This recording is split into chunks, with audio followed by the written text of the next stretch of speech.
The knock didn't come like a knock. It came like a warning, sharp, deliberate, confident, like whoever stood on the other side already believed they owned what was inside. I remember freezing mid-breath. The low hum of the ceiling fan suddenly sounded too loud, my muscles tightening on instinct before my mind even caught up. My house. I wasn't expecting anyone. No deliveries, no friends, no excuses. Just silence afterward, heavy and demanding, like the air itself was waiting for me to move first. I didn't rush. I never rush anymore. Life taught me that rushing is how you lose control, and control is the only thing that ever kept me alive. I stood there in the dim light of my living room, a 42-year-old black man with a body shaped by years of discipline and violence I never asked for, scars carved above my eyes like punctuation marks from old sentences the world tried to finish for me. My gray hooded sweatshirt hung loose, sleeves cut off long ago, faded boxing wraps still tight round my hands out of habit, not preparation. Calm doesn't mean weak. Calm means ready. The knock came again, louder this time, followed by the sound of keys. That's when something cold slid down my spine. Keys. Not a request, not a call, not even the courtesy of pretending I had a choice. Just metal scraping metal as someone tried to unlock my door like it was already theirs. Let me tell you something right now, because this is where you lean in. This is where the story hooks its claws into you. There are moments in life where you realize rules only exist as long as people agree to follow them. And standing there, listening to that lock turn, I knew whoever was outside had never been told no in a way that stuck. I moved silently, each step controlled, deliberate. Years ago, I learned how to move without sound, not because I wanted to scare people, but because silence gives you time. I didn't reach for a phone. I didn't shout. I didn't warn her, because deep down, something inside me already knew who it was. And I was right. She pushed the door open like she was stepping onto a stage built just for her. Blonde bob haircut perfectly set, power red pantsuit sharp enough to cut glass, crisp white shirt unwrinkled like chaos had never touched her world. Her eyes were cold, commanding, scanning the room with judgment instead of fear. Her posture was rigid, authoritative, the kind that comes from years of telling other people what they're allowed to do and never once being challenged. HOA Karen. She didn't see me at first. That's the part that still makes me smile. She stepped inside my home without notice, without permission, without understanding the kind of man who lived there. Her heels clicked against my floor like a countdown. She was already talking before she even finished crossing the threshold, voice sharp, rehearsed, dripping with entitlement about violations, inspections, bylaws. She spoke like I was a problem to be corrected, not a human being standing 10 feet away in the shadows. And then I spoke. Get out of my house. Not loud, not angry, calm, steady, final. She flinched, just a little, enough for me to see it. She turned, eyes locking onto mine, and for the first time her script cracked. She hadn't expected me to be there, hadn't expected me to be built the way I was, muscles filling the room without me moving an inch, scars catching the light like stories she didn't want to hear. She recovered quickly, though. People like her always do. I'm with the HOA, she said, lifting her chin like that explained everything. We have the right. No, I said, stepping forward just enough to remind her that space is a privilege. You don't. That should have been the end of it. Any reasonable person would have backed out, apologized, maybe pretended this never happened. But reason isn't what gives people like her power. Assumption does. And she assumed I'd fold like everyone else. She smiled. Not a friendly smile, a thin one, the kind that says she's about to make your life difficult just because she can. She told me about fines, about notices I never received, about rules written by people who never stepped foot in my neighborhood until property values went up. She talked and talked, filling the room with words, trying to shrink me with language. Here's another hook. Listen closely. The moment someone believes paperwork makes them untouchable is the moment they forget what consequences feel like. I let her talk. That was my first move. Silence unsettles people who rely on authority. I watched her eyes dart around my home, judging everything, cataloging violations that didn't exist. I watched her confidence grow again as she mistook my calm for submission. And then she made her mistake. She took another step inside, deeper, past the line. I closed the door behind her. Not hard, not dramatic, just enough to echo. The sound landed between us like a dropped gavel. Her eyes snapped to the door, then back to me. "You can't do that," she said, a flicker of uncertainty leaking through her voice. "I already did," I replied. You could feel the shift in the room then. The power dynamic cracked like thin ice. I didn't threaten her. I didn't raise my voice. I didn't touch her. I simply stood there, a presence she couldn't file away or fine into compliance. I told her calmly exactly what she had done wrong: trespassing, illegal entry, abuse of authority. But more than that, I told her something she'd never heard before. You don't get to decide who I am. Her face tightened. Anger replaced fear. She snapped back, threatened legal action, threatened to call people, threatened consequences. That's when I knew exactly how this would end, because I wasn't calling anyone. Revenge doesn't always look like fists of fire. Sometimes it looks like letting someone dig their own grave with confidence. I told her she was free to leave whenever she wanted. The door wasn't locked. I stepped aside, giving her a clear path. That confused her more than anything. Control slipped when she realized I wasn't trapping her. I was choosing. She stormed out, heels striking harder this time, dignity fraying at the edges. But here's the thing she didn't know. I'd already started. Over the next few days, I became a mirror. Every rule she tried to enforce, I followed to perfection and documented every violation she ignored elsewhere. Every time she showed favoritism, I recorded it. Every selective inspection, every intimidation tactic, every time she stepped outside her own bylaws. I didn't hide. I didn't rush. I let the pattern form. Hook again, because this is where the audience leans forward. Revenge works best when the target doesn't realize it's happening. I showed up to meetings, silent, observant, calm, my scars visible, my presence undeniable. People noticed, whispers started, questions followed. I didn't accuse, I asked. I let others connect the dots. Karen saw it too late. Her authority started slipping as residents compared notes. Her selective enforcement became impossible to deny. Her threats lost weight. And the day she tried to confront me publicly, voice shaking behind that same red suit, I smiled. Not because I hated her, because she finally understood. She never stepped into my home again. She didn't need to. Her power died in the open, under the weight of her own behavior. No police, no courts, no outside saviors. Just patience, presence, and a man she never thought would stand up. And if you think this story is just about an HOA, you're wrong. It's about what happens when entitlement meets someone who refuses to be small.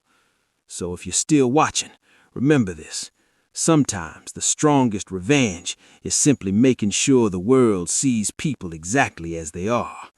And sometimes the scariest thing inside a house isn't a weapon. It's a man who knows his worth and doesn't need permission to defend it. The quiet after her power collapsed was louder than any argument we ever had. You could feel it in the neighborhood, like the air had shifted direction. People who used to shut their doors when she walked by now stood on their porches a little longer. Conversations that once died when she approached suddenly continued without her. Authority doesn't disappear all at once. It rots first. And Karen was rotting in plain sight. But here's the part no one expects, so listen carefully. People like her don't retreat quietly. They escalate. It started with letters, not official ones, personal ones. slipped into mailboxes, left under windshield wipers, warnings dressed up as reminders, accusations framed as concerns. My name showed up again, bolded, underlined, circled like I was the disease and not the symptom. She couldn't find me anymore, couldn't intimidate me publicly, so she tried to poison the water instead. I knew the moment one of my neighbors knocked on my door, holding a folded piece of paper with shaking hands. "I didn't believe it," he said, avoiding my eyes, "but she said you were dangerous." Dangerous. That word has followed me my entire life. Teachers whispered it, coaches hinted at it, cops assumed it, and now she was using it like a match, hoping it would catch. I thanked him, calmly, took the paper, closed the door, and I laughed. Not because it was funny, but because it was predictable.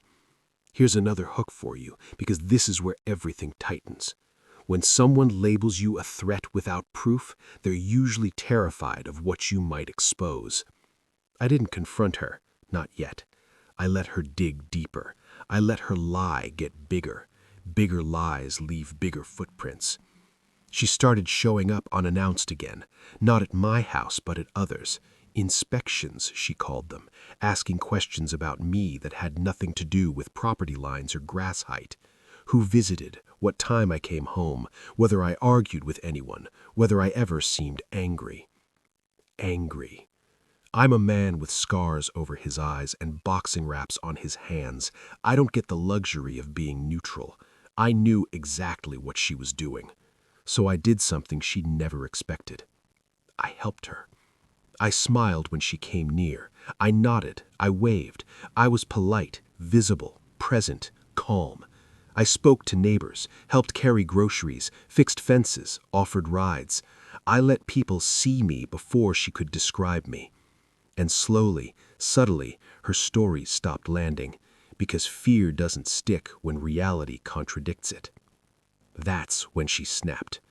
The night she came back to my house, it was later than before, darker, no clipboard, no badge, no audience, just that same red suit under a streetlight looking less powerful and more desperate than I'd ever seen her. She knocked this time, hard, fast, angry. I didn't answer right away. I stood on the other side of the door, breathing slow, listening to the rhythm of someone who had lost control.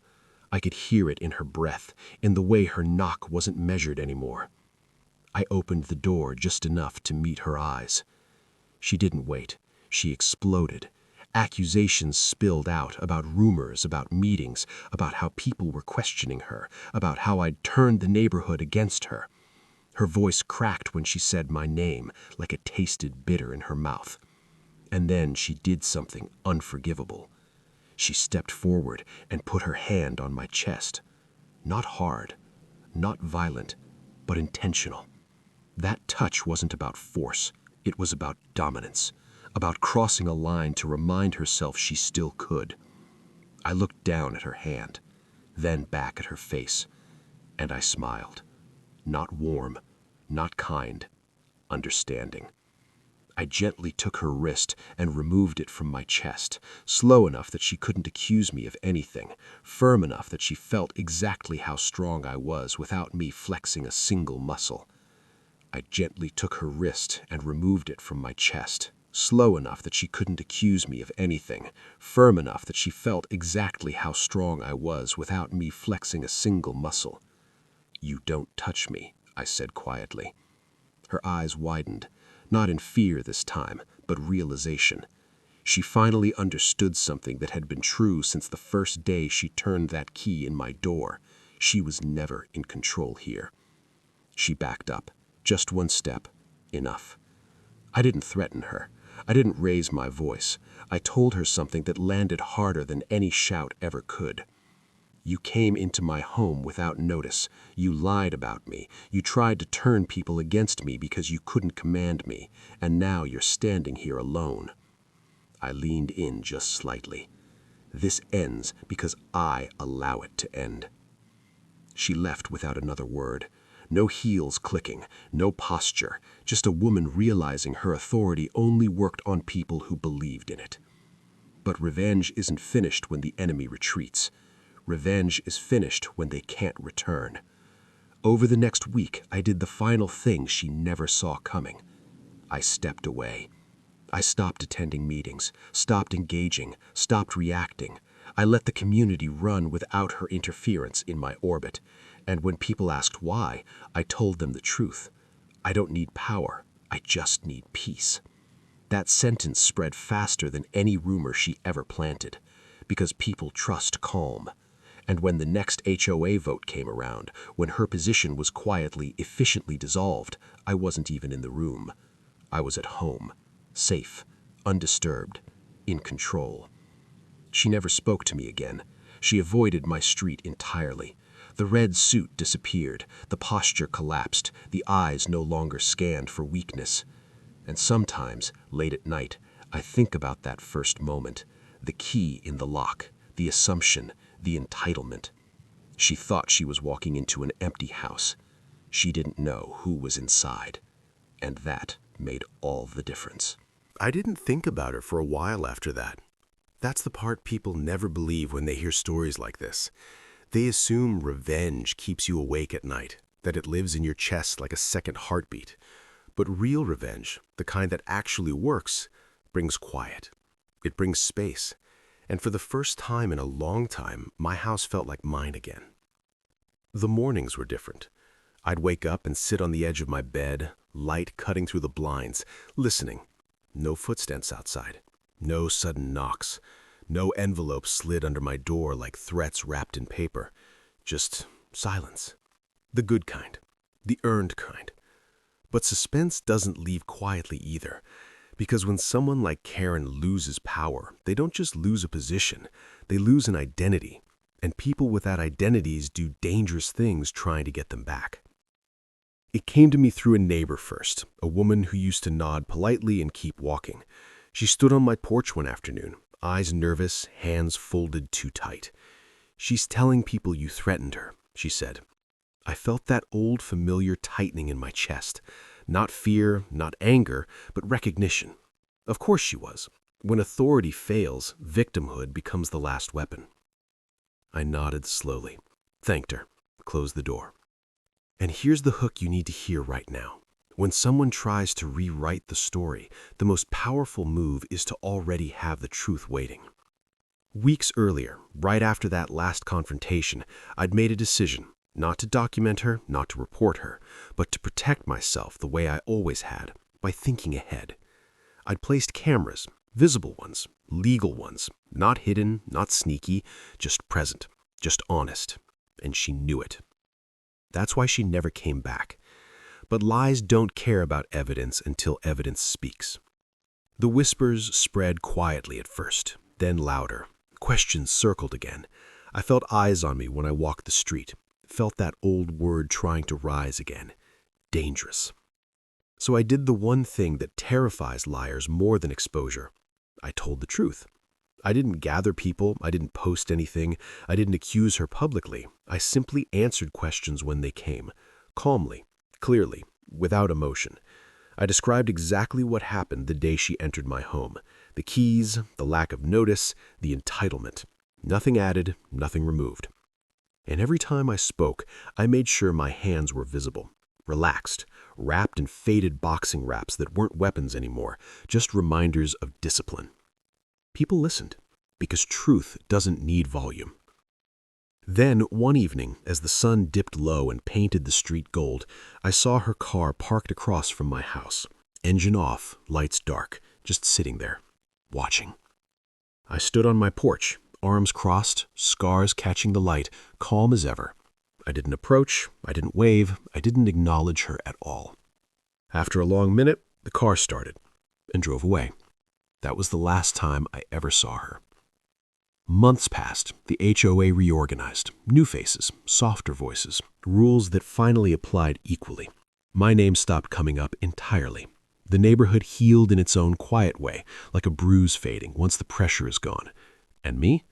I stayed exactly who I was, a man who learned long ago that strength doesn't announce itself, that revenge doesn't always roar, that sometimes the most devastating response is refusing to be erased, refusing to be intimidated, refusing to shrink just because someone expects you to. Here's the final hook, so don't look away yet. The night Karen tried to enter my home, she thought she was walking into an empty space, a house without resistance, a man without a spine, a story she could control. She was wrong. Not because I fought her, not because I threatened her, not because I called anyone to save me, but because I stood my ground and let her reveal herself. And that's the part people like her never recover from. So if you're still here, still listening, take this with you. Your home is more than walls. Your calm is more powerful than anger.